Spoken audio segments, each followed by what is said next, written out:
Hi there, welcome to Pitchside, or should I say welcome to another edition of Pitchside. First of all, allow me to appreciate everyone out there that takes their time to check out the content, share it, share your opinions about it, and most definitely spread the love. I really do appreciate that, and I won't stop reminding you that you can subscribe to Pitchside on YouTube. Simply go to YouTube, type in Pitchside with Tabo Peter, subscribe, and you'll get all that content that we keep bringing you.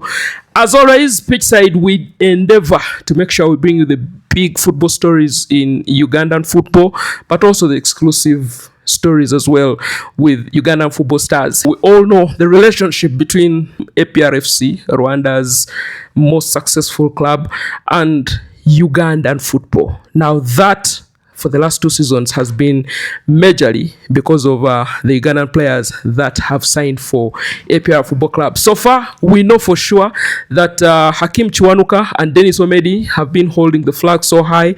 Last season, you saw Tadeo Rwanga, who left the club after serving his 2 years.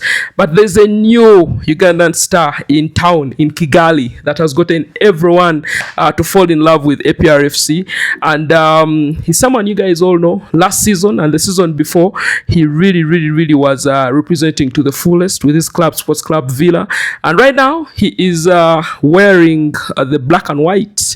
He is an APR player. I have the privilege and honor of catching up with Mr. Ronald Sekiganda. Yes, live and direct in Kigali. I'm seated with the man here. Sechi, bro, I'm so happy to find you. First of all, congratulations, sir. Sebokati oli musambi w'EPR nazo wane Kigali nengamba abasajja bananzikiriza okwogera naye ndi wano mu apartment eno sijja byogera sanyusa okusaaga ogamba otya we bali kumpa mukisa kunywamu naawe naye neyanza okupa omukisa gwo Pitchside.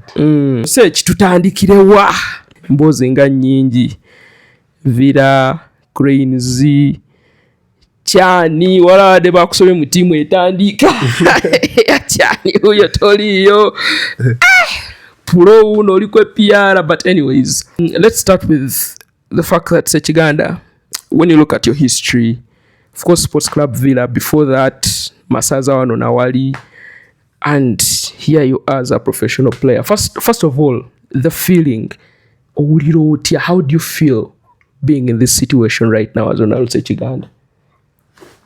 First and foremost, I'm feeling so great. Like, I'm so thankful to God for being here, because it has been a long journey to reach here. Yeah, of course, when you say long journey, anyway, you are concluding your statement. I understand when you say long journey, and in that I pick out into people go through a lot to reach this extent. But that feeling, it must feel so special to be now a professional footballer. I am. Yes, I am. I'm feeling so special to get this opportunity. The fact that you are a professional footballer in East Africa and playing for a club like APR FC, I'm sure when the season got done, there were so many calls, XYZ, sign here, sign there. Your decision to finally look at all those offers and you say, you know what, I'm going with the APR of Rwanda. Chaja chitiacha kwegamba soko mpitire mwao, how are you able kusala unogamba omanyi mwana kangene ne bana abasajja? Like in football, to me, it's the way you connect with people. Football is life. So the way APR approached me was so good. The offer they brought, the way they loved me, and in football you go where they love you. So I gave this chance to APR. Yeah. It's by the Ssekiganda, when you use the words you've used, it says a lot about the person that you are. What I pick out is you're honest, you keep your word, and you're proud of what you've decided to do. I think those are 3 things that I don't really find in so many people, human beings, not only footballers. But those 3 factors, how are you able going omuntu okubera nazo? No gamba, I'll keep my word, I'll do what I'm supposed to do and I'll be proud of what I'm doing. Because I'm sure all of you gamba say chiti wandigenze mwe PR wandikoza kino wandisayinize eri naye kiva ku kyokuba nti you're able to have those three virtues in your life as Ronald Sekiganda. It's like the place where you grew up from and like the people you stay with, how they do their things. So as a person, I grew up in a Catholic family. So I grew up in church and I'm so thankful for that. For my parents, they directed me in the right path. And the other thing about that, the club where I was, they are direct. They're honest. Yeah, they are honest. You don't need to be like this. And that's what Hajji Mandela always tells the players. Okay, so enough of being honest and every little bit of that. Let's get back to last season. Ronald Sekiganda, Sports Club Villa were defending champions. Before the season started, people were really excited. You know, of course, Coach Tusan left, a number of players left. But people looked at, players like you to provide seniority and help the team perform. But of course, it didn't go your way. How would you sum up last season for the team as Sekiganda, as actually the former captain? For last season, as you've said, there were a lot of challenges. First and foremost, before the season began, before even we lost a coach, we lost very many players in the starting team. You also know that. We lost Semakula, who was our captain then. We lost Gavin, he went to KCC. We lost Muma Lotalo, who was our shot 10. We lost Kafumbe. So we lost like 7 players to 8. And the league needs people with experience. That's one. Second, coach. The coach was superior in our championship. A lot of things rotated on him. So he was like a father to many of us. He was giving us direction. So we lost a coach.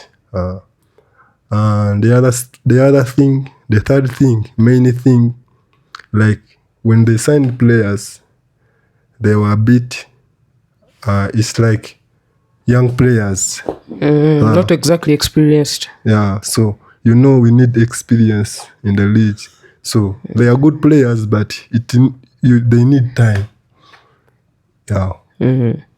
Okay, so as Sekiganda, I can't sit here honestly and say you also had a good season. I want to be very honest. Yep. Compared to the one when you won the league.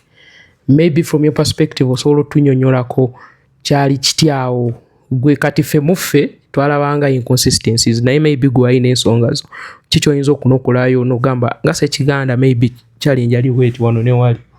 For me, there were a lot of challenges last season. But as a professional player, you need to keep moving. Yeah, like the fans expected much from me, and I was willing to give them that. But as a player, we keep on training and matches. Sometimes we get injured. But because of the love of the team, I was still giving in what I can. So the inconsistency of last season was because of many challenges as a player. Yeah. After the Champions League games, I got some injury because I played the Champions League games when I'm not fully fit. I think you can remember. Yeah, I remember. So it affected me. I got a groin injury. Groin zali zinuma nnyo nga sobola kusamba, sobola kudduka. Nenga njagala. Nga gwe mutima. Njagala. Oyagala kubera kusaawe nenga. Kukolera team. So kati kyanfectinga nnyo. Well, katusubira wamala n'okimaliriza n'otereera bulungi. That's also very important. Yeah, of course. Okay. Ekintu kirungi nnyo. Nga tetunava kuvira eyo kati ni nnyo. Olwaleero oli Rwanda ozanyira APR. naye tulabanga scenario yaliwo at the start of last season eringa nga ekomawo. As a former player working under Hajji Mandela, people have different opinions about him. Maybe his style of leadership, yayagala abaana bato eva mu tiimu, omukulu waba contract ye weddeko and is asking for money that Coach Mandela, Hajji Mandela can't afford. He can leave. What's your general assessment of Hajji Mandela according to you? Because people may misunderstand him, nenga gwe oyina ky'omulabamu ekirala, and maybe ng'olaba kyaliko kyekyo ekituufu.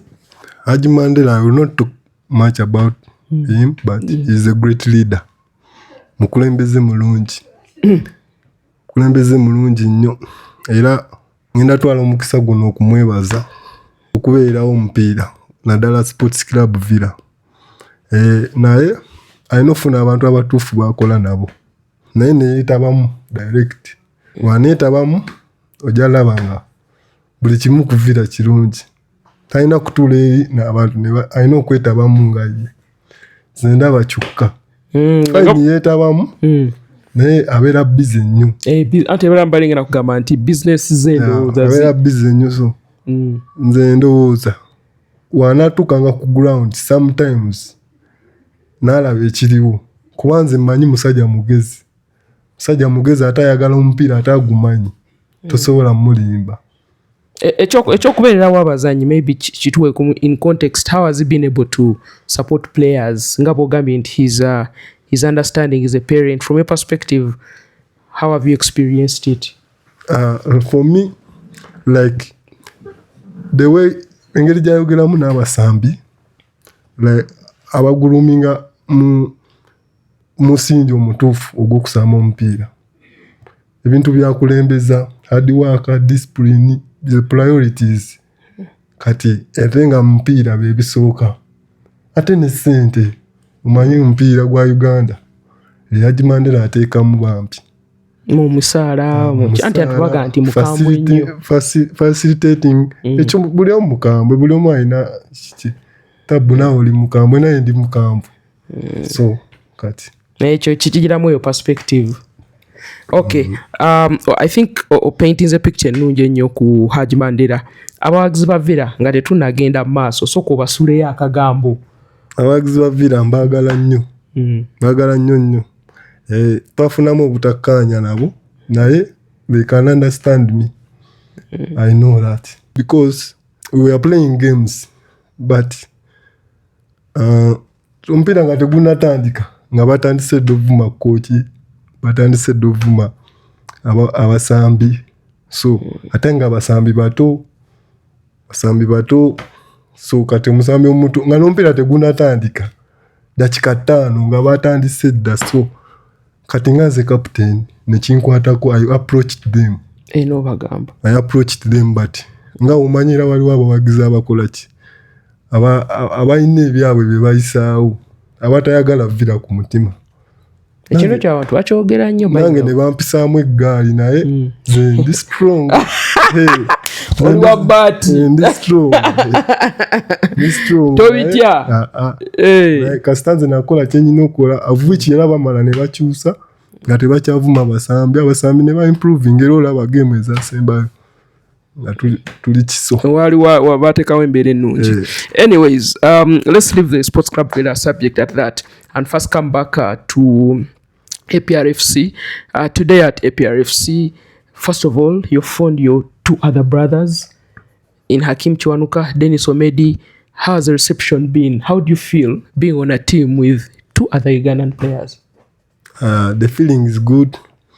Of course, you know, when you're going in another country alone, it will affect you eventually. But when I found here Hakim and Omedi, I got that energy.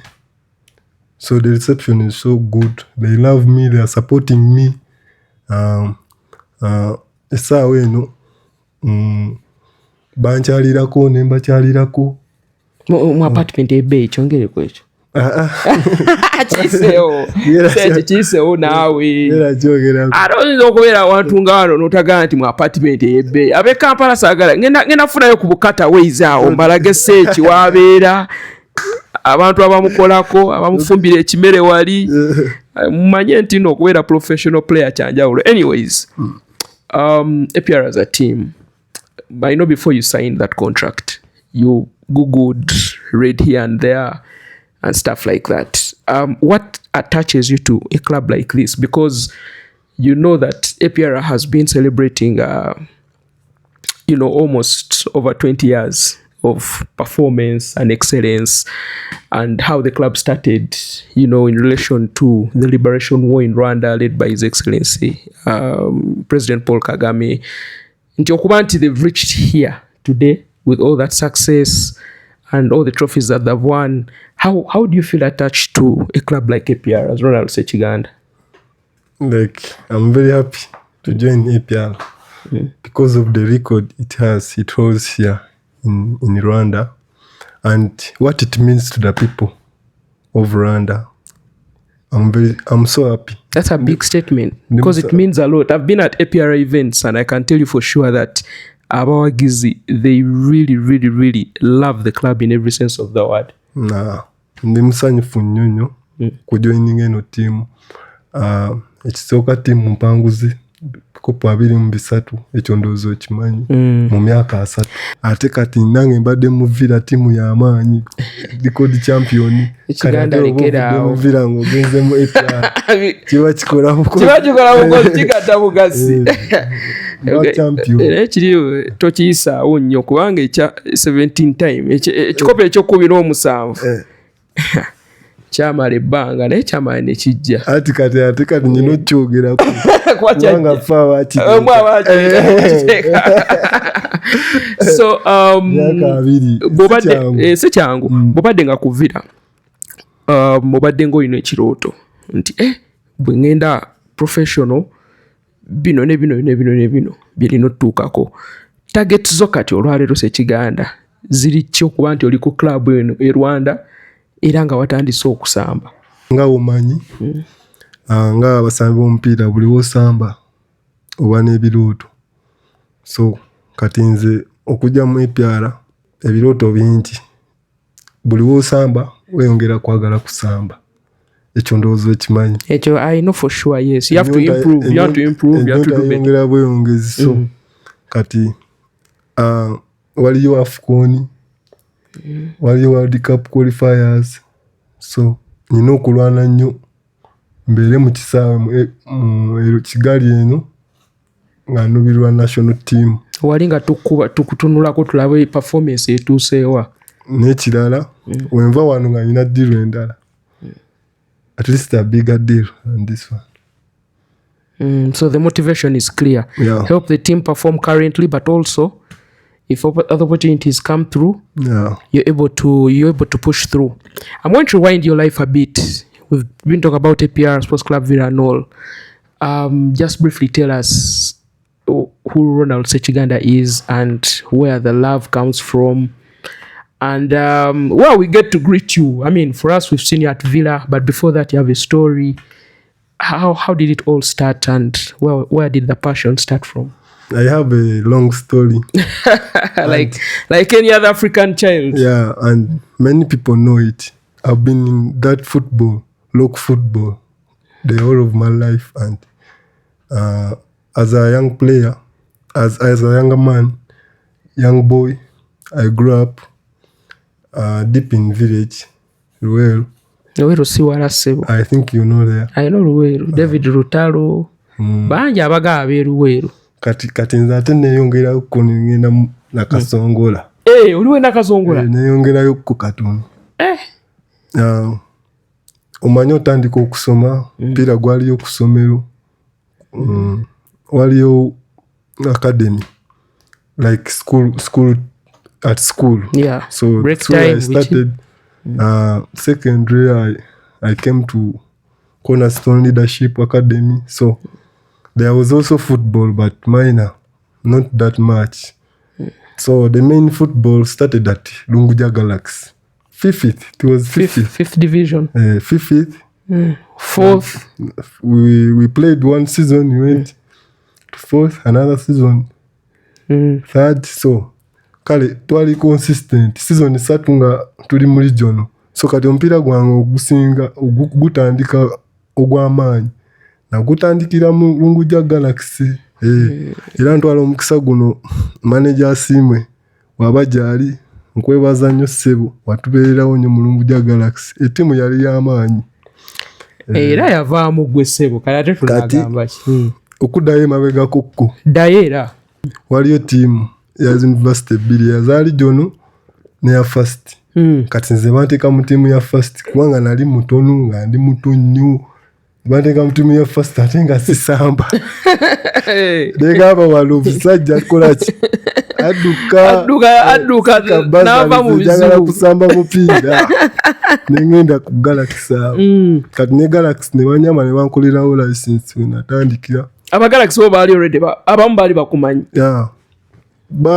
In fact eyantwala ku Galaxy bamuyita Hamza Menya. Baali beemanyi nze nga tebamanyi. Nagendayo bugenzi ne bamperawo license. Kuba baali baagala basambi ttiimu omanyi ttiimu ezo ez'ebyalo. So kati wenava mu Galaxy omanyi bino n'ebyamasaza obeere n'okuba lijono kuba essaza nga obeera okuba lijono okuba essaza ng'ogattagatta. Saza lyange lyasooka Ssingo, saza lyange eryokubiri Buluuli. Gamba wakati awo ng'okwata kasente. Ekwatayo katono.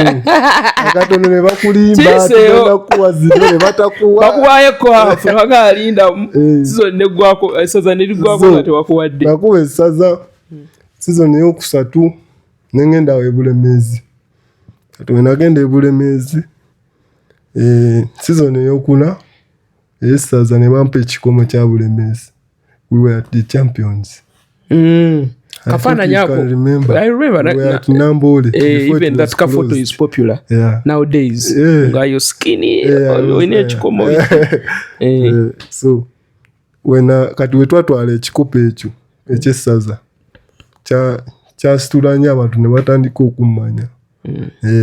Ne Villa gye yajjira kati ate awo obuzibu ne wajjawo awo n'ekibuki COVID. N'akyankalanya ensi.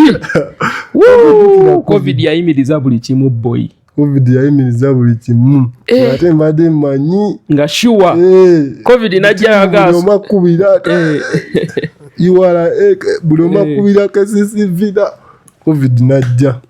Ligi neyimirira buli kimu ensi neyimirira. Ne tuguma mu COVID. Ne muli akawunga ka government. Nze nga ninamu ekimpushinga. Ngamba training kati wano olina okweterereza. So kati COVID we yaggwa ettiimu Lunguja Galaxy ettiimu yange neddamu. Kati manager nga abikooye ettiimu emulyako ssente tegenda nnyo mu maaso. Tayagala egende ayagala gikumira watya big league already. Big league eyinza munuuna n'emmalawo. Twali tugenda qualifyinga mu big league season yaffe yasooka. Nakikyanga waati nakitunda. Nagamba big league egira ennindamu. Abasambi abamu ne banyiiga ne bagenda. Kati yali ayagala okugula ttiimu yagamba nze nguliramu Ssekiganda oba tomungulira tojinguza nga mwali sigigula. Ali w'amaanyi boy. Ewatundiramu netuddeyo kazo abaali eno naye nga akakogo okakutte ate kati meka okutte ndi mu ttiimu ye yagamba condition ye ttiimu agigula nga mulimu Ronald Sekiganda ebisinga eyo mu region they just facilitate you tewaba nnyo sale eri awo n'engato olumu ozeegulira. But some strong teams are there now. That can do everything. Salary, give people. But then there were very few. So kati ogende ekazo. Nakubayo game 3. Gwe wagulidde ng'oli sita. Ekirungi nga game zikuba bulungi. Kati sadduka. Jukira nsimanyi ebyo bya kibuli indiscipline. Wadde ndabika ng'ow'ekibuli. Kati ne mukwata manager ne mugamba manager eno wala nzikiriza ngende eri gyensobola erusobolayo ng'omugamba weeri kati dda munyama kati dda wano wansi wano ebugoloobi wali mu Lufula mwala manager teyali mubi. He understood the situation. Yagamba osavinze game 3 tolina mpisa mbi. Nangamba genda. Yanta bulungi. No sala no genda. Nengenda mukatida. Va mukatida. Vida. Ye bakulabira.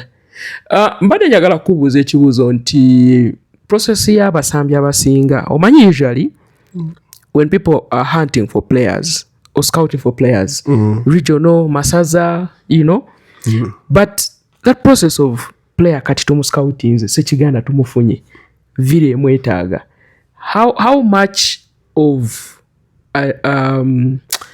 a decision do you have as a player mweke ekiseera, like is it entirely on you oba kasobola kwesa omuntu vila kaba naye mumpo mujoze enkyantandike like kikyolowooza mweke ekiseera mu situation yange in your situation how was it? Situation yange kuvila I was just ready when they asked to join kubanga nze like musaza nali champion so nali ngenda kuba esaza eriddako nali ngenda Buddu bansayiningira na mu Lufula bajja direct mu Lufula ne bampa sente nyingi nnyo nozikwata before ga covid no ga covid najja ate nyingi bampa nga sibanja covid najja kale covid we yaggwako ngeri contract je twasayininga eweddeko ate nga tosambye ate sazalize ate vile njagala likomyewo vile ate ye njagala nze nasala busazi nobagamba nali njagala tunaddamu nali njagala but we talked to them and they understood kubanga omuntu tosobola mugamba kuba amasaza nga afunye omukisa gwa vila it's a big opportunity. Yeah, but as we conclude this issue of gyovudde okutuuka wooli, I think the icing on the cake should be being part of the Villa team that won the league title. Yeah. How's that feeling as Ronald Sekiganda? A great feeling. A great feeling, though it's not easy. Yeah, it's not easy, but you know, when you're a captain, you need to be exemplary. A lot of things. So, it was a great feeling to captain Sports Club Villa. I will forever be thankful for that opportunity. Okay, enough of the Villa talk and your background. So we're back to your professional career now. And one of the things that APR is looking at, you know, with the additions that they've made, is to play in the group stages of the CAF Champions League. As Ronald Sekiganda, how do you look at that? Wokirowoozamu ng'owebase wano mu apartment yo oyinza tiimu eno giyamba otya okutuuka ku level eyo? Like, I'm going to give my all. I'm ready. And you know I can. I know your can commitment. help this team play the group stages. And according to the environment, we are going to make it.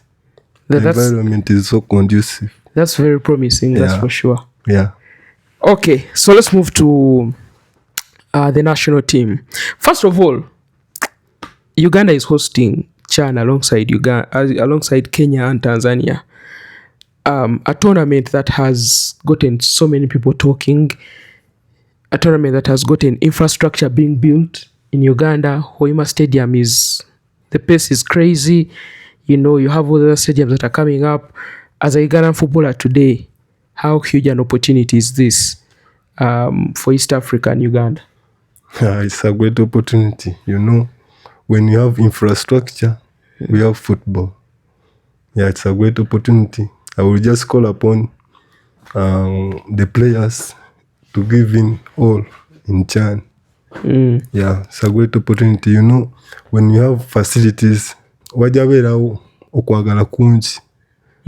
Yeah. Abasambi bo mwe abalina okuzannya ku national team eyo, what kind of mentality should they go into this tournament with? From your perspective, you think? You know, the first thing is the first game. Everyone talks about the first game. Yeah. We have to play the first game as a final. if we go through the group stages, then we think about the rest. We have What's 4 next? group games. Yeah. But when you talk about the first game, kwegamba okijjawo ekyo ekyokuwangula first game, lwaki kyeweesibyeko? First game ekupushing determininga nnyo kiki ogenda okukola naddala mwezo tournament. Yeah. If you win like the first game, wabeerawo omukisa gw'amaanyi okuva mu kibinja okuwangula game eddako neddako. So basically that momentum. Sigamba bwe bakuba game esooka oba togenda va mu kibinja naye bw'ogiwangula oba ne batakukuba kina momentum gye kikuwa ekyenjawulo. Oba togeza kati we bakukuba game esooka okozesa amaanyi mangi mu game eziddako okuva mu kibinja. Than vice versa. Yeah. Of course, you've mentioned that it's important for the team to actually win their first game. And that I appreciate because then going forward, the confidence is up. But you're one of the players fans were expecting to play for the Uganda Cranes at Chan, you know, and before you know, you are training with the team, then of course you had to step out to, you know, come this side and complete your deal. Tell us that whole process. What happened? Because for us, we thought you're actually going to play for Cranes during Chan. Teacher sobose. Chani, like ngazi omusambi nali njagala osamba Chani. So wetwali mu camp. I got this opportunity of APR and I saw it was a great opportunity. So I had to come and complete with the club, which I think is okay, and it was okay to the leaders to our leaders back home. So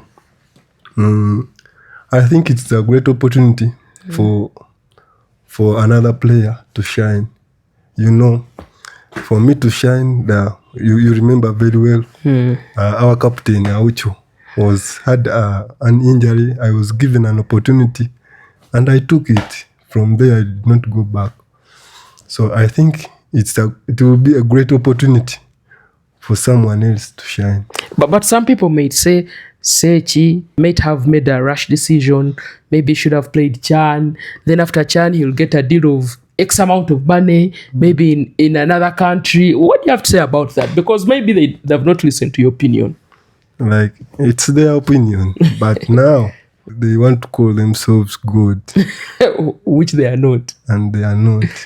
So, as they say in our language, you need to appreciate what you have. And you need to grab what you get. At that moment. Yeah. I cannot leave my deal and wait for what's not there. So which team is going to... for us, we always know there is a team. Tumanyi which one. Forever tumanyi waliwo team. Kirabika kituufu nsobola okuba Chani nenfuna team. Naye naguno omukisa sobola gusuula kubanga APR yandaze nti njagala nnyo nempa offers nnungi. Kale banda z'omukwano kati ate nze nga sobola basuulawo nga nyina okujja okumaliriza. Kati banno bo be walese mu nkambi oba waka message ki? Bana nga bali mu nkambi mbaagala nnyo, bona bakimanyi nti ndi eno era ngenda kuba nga mbawagira mu Chani. Bagamba Chani tetuvanga mu group stages naye nze bakkiririzaamu tugenda va mu group stages tugende mu quarter paka final. Ekera Ssekiganda. Tabu tugenda kikola. Tukikola. Final. Abasambi tobalaba. Final ne Uganda are like mountains. No. We only meet in Sekafa. We are hosting this. Yeah. So we final. We can. Bera mugumu. I like the positivity. So kati Chani abawagizi mujje mulabe Chani. Mugenda labe abapya bangi. Mugenda labe ebipya bingi. Mugenda mujje mutuwagire ate we munajja mu bungi. Kijja kwangwira nnyo abasambi tuukayo. Okay. Ekya Chano kinyonyedde bulungi sebo tweyanziza. Katwogere ku game z'osambye abantu ze bakulabyemukko. Panayi. Kongula. Uganda Cranes. AFCON 2025.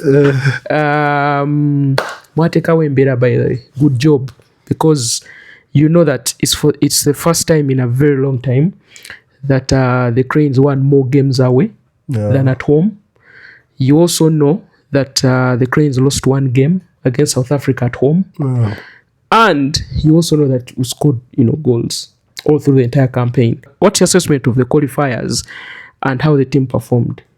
AFCON qualifiers, the team performed well, but it's not about the team only, Like the people behind them, the coach, the coaching staff, the management. So it's that which forced us to perform. It's not the performance on the field.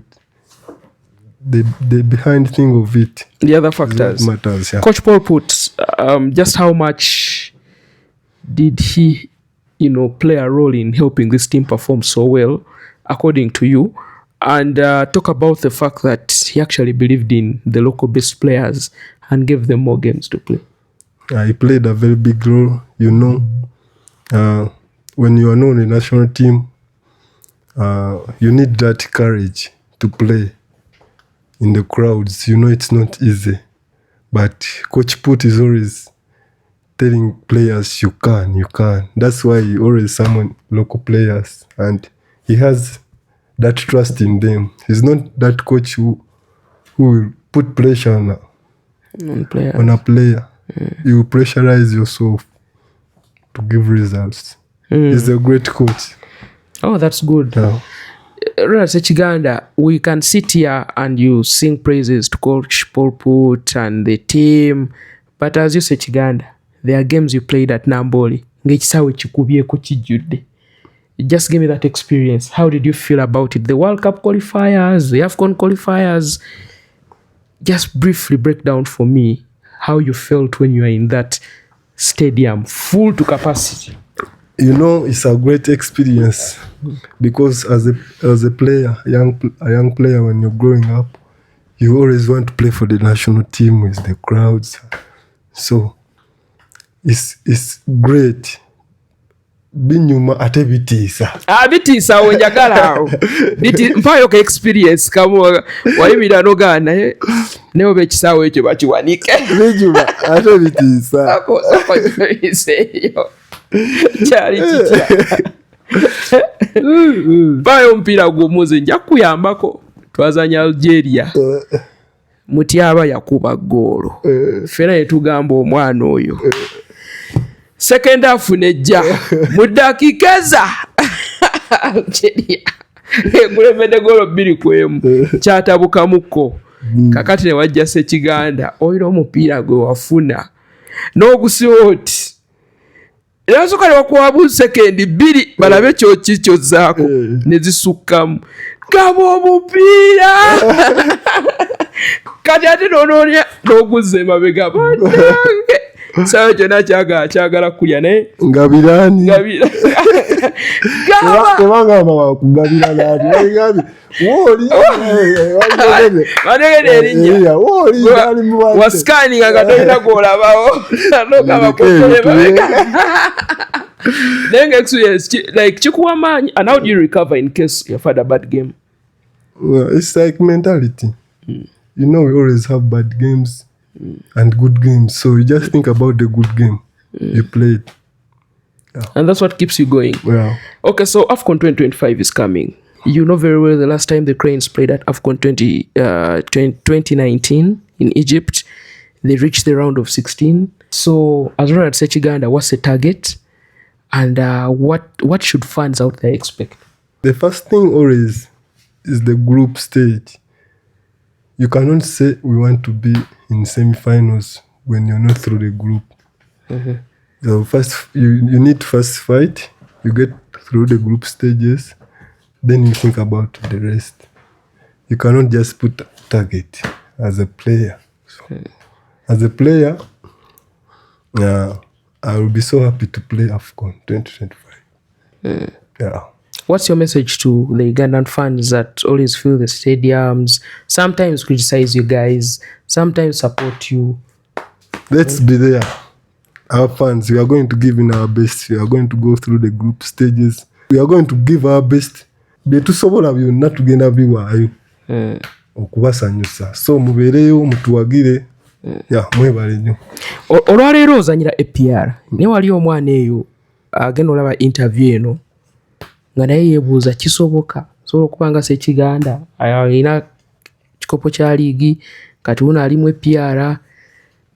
Can you find the best words to encourage a young player out there that they can make it in football? Oyinza bagumya otya Ssekiganda? For a younger player out there and you really want football, you love football, you can. Just look at my story. It was patience, discipline and hard work. Then trust in God. You will reach here. You reach here. But how do you handle the low moments? Ekyo nakyo kibagambe. How should they be able to fight the low moments, to not give up? Twogera nnyo don't give up. Naye se waliwo situation omuntu gy'abeeramu nga they just have to give up. So how do they fight back? How are they able to say no, it's a low moment but let me keep going? Anti kino kati kanjogere mu Luganda. Kino kiri person, like as a person you know your goals. Gwe omuntu omanyi by'oyagala. Tabu ne oba muganda wange oba tomanyi kye njagala. Gwe wekaba n'ekirowoozo njagala genda ku pulo, njagala kuba national team. Osobola obeera ne mukwano gwo nga mulaga muli kyekimu naye mulowooza bya njawulo. So you just think about what you need to be. It will drive you. The other thing is you need support. So you need to find people who can support you actually mentally. And that's very difficult in Uganda, actually in Africa, but it's essential. A lot of people give up in small because of small issues. How have you tried to build a good mental space in your head, in your mind, for you to have peace and play football? How mental health theology, how have you worked on your mental health as Ronald Sekiganda? Maybe that's also another thing that people should know. It's like oba toyina kuwankawanka kyekisooka. Ekyokubiri, basically be happy with what you have. Oba toyina okubeera musanyufu n'ekyoyina. Ekyokubiri, Katonda, praying. When you pray, it will help you so much when you pray. Ekyokusatu, olina okuba n'emikwano egikwongerako. Emikwano emituufu egiri mu line. So support oba ogyetaaga, tosobola kwemalira wekka. So oyizeyoko ku bigambo by'Ekinyarwanda wano nawali, oba oli wano olowooza buli kimu ogenda kisaba mu Luganda na Luzungu ssebo? Nvuga. Ekinyarwanda. Otuvuga. Bitese. Osoze kirowooza Sekiganda. Nibiinza. Baga nibiinza. Kati nyinza okubuuza ekibuuzo nti naye nange sikimanyi. Bali nakikubuuza naye nange sikimanyi. Bali nga onagamba nti bye. Nengamba Ethani ono ntera okutambula naye ekiwula ebigambo ayogera abimira. Ogezaako okuwuliriza naye nga toyina kyowuliriza. Abawagizi b'APR sooka obasuulayo akagambo kuba basanyufu nnyo nti wazze. They are really excited and they are looking forward to you. What do you have to say about them, about how you love their club? Drop a few words there for them. For the APR fans, I'm here to serve. I'm here to give you the best. I'm here to fight for the club. I'm here to help the club go forward. So I will do everything I can to make a club successful. APR. Anyway, Ssekiganda neyanza nnyo okunsalako. Neyanza nnyo okumpa akadde. Guys, I've dropped by Ssekiganda's apartment in Kigali to have this very, very good exclusive interview. As you've heard, he's spoken a lot of things. I am so happy that you consider mental health as a very big aspect in your life. And I'm speaking from experience. It's one of the things that has made it so hard for athletes. and for human beings, to sail through and make it through. So people out there need to know how important mental health is, how you should treat your mental health, because it plays a key role in you performing so well. And like Ssekiganda said, you really, really have to also trust God a lot, pray a lot, believe in yourself, and keep fighting. I don't think I can ask any other question from Ssekiganda. Abantu bagambe babere ku pitch side. Enakusooka kwebaza nange. Njagala kusooka kwebaza Ronald Sekiganda okumpa omukisa okumukyaza ku pitch side. Ate nze okwebaza. Pitch side yamanyo singa. Sebo pitch side ina kikopo kya league. Ekya Uganda gukirina. Sikirabu. Kwatawo girasi nga bweyogera ku pitch side. So ketwebongeko